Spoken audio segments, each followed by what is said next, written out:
നമ്മൾ അധ്വാനിക്കുന്നത് നമ്മളെ സ്നേഹിക്കുന്നവർക്ക് വേണ്ടിയാണല്ലോ എന്ന് ഓർക്കുമ്പോ അതിന്റെ ഒരു ക്ഷീണം അറിയില്ല.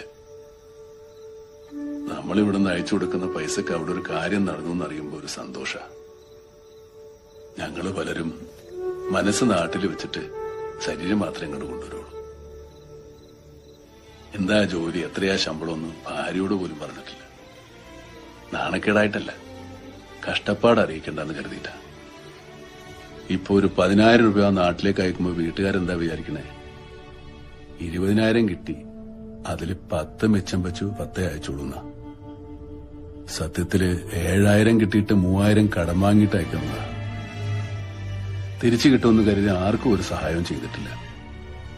തിരിച്ചു കിട്ടുമെന്ന് കരുതി കൊടുക്കുന്നത് സ്നേഹമല്ല, കടം കൊടുക്കല. ജന്മം കൊണ്ട് തന്നെ ദൈവം നമുക്ക് നൽകുന്ന ഒരുപാട് സൗഭാഗ്യങ്ങളുണ്ട്. സ്നേഹമുള്ള ഒരമ്മയുടെ മകനായി